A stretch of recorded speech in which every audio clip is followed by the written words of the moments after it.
দর্শক, কি এক অদ্ভুত ব্যাপার। বিশ্বকাপের আগে দলে জায়গা পাওয়া নিয়ে শঙ্কা তৈরি হয়েছিল পেসার তাসকিন আহমেদের। চোট কাটিয়ে বিশ্বকাপে বড় হাতে দিয়েছেন আস্থার প্রতিদান। হতাশাময় বিশ্বকাপ শেষে ফিরে আলোচনায় তাসকিন, তবে পারফরমেন্স নিয়ে নয়, মাঠের বাইরে এক আলোচিত ইস্যুতে তিনি গতকাল সোমবার 1 জুলাই একটি বেসরকারি টেলিভিশনে তাসকিন আহমেদকে নিয়ে চাঞ্চল্যকর একটি প্রতিবেদন প্রকাশ করা হয়। সেই প্রতিবেদনে দাবি করা হয়, সুপার 8-এ ভারতের বিপক্ষে ম্যাচের আগে নাকি ঘুমের জন্য টিম বাস মিস করেছিলেন তাসকিন আহমেদ।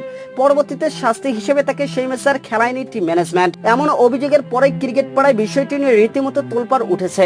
দর্শক, শেষমেশ জনপ্রিয় ক্রিকেট ভিত্তিক ওয়েবসাইট ক্রিকবাজারের একটি প্রতিবেদনে তাসকিন আহমেদের বিষয়টি তুলে ধরেছে।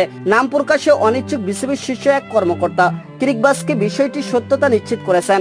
পাশাপাশি সতীর্থদের কাছে ক্ষমা চেয়েছেন তাসকিন আহমেদ বলে দাবি করা হয়। দর্শক, আলোচিত সেই প্রতিবেদনে বলা হয়, গত 22 জুন এনটিকে স্যার ভিভিয়ান রিচার্ড স্টেডিয়ামে সুপার 8-এ নিজেদের দ্বিতীয় ম্যাচে ভারতের মুখোমুখি হয় বাংলাদেশ।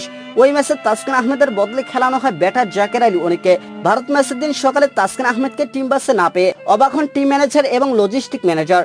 এরপর তারা তাসকিন আহমেদকে ফোন করেন, কিন্তু তারকা এই পেসার ফোন রিসিভ করেননি।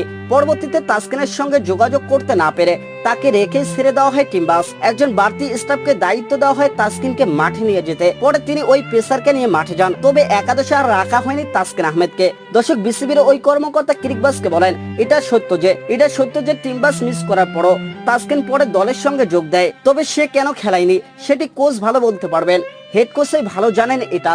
তাসকিন কি ওই ম্যাচে তার পরিকল্পনায় ছিল কিনা গুঞ্জন রয়েছে। বিষয়টি নিয়ে বিসিবির কর্মকর্তারাও বেশ ক্ষেপে আছেন। আজ মঙ্গলবার 2 জুলাই সভা ডেকেছে বাংলাদেশ ক্রিকেটের নিয়ন্ত্রণ সংস্থা বিসিবি। ওই সভায় তাসকিন আহমেদের বিষয়টি নিয়ে আলোচনা হবে বলে জানা গেছে।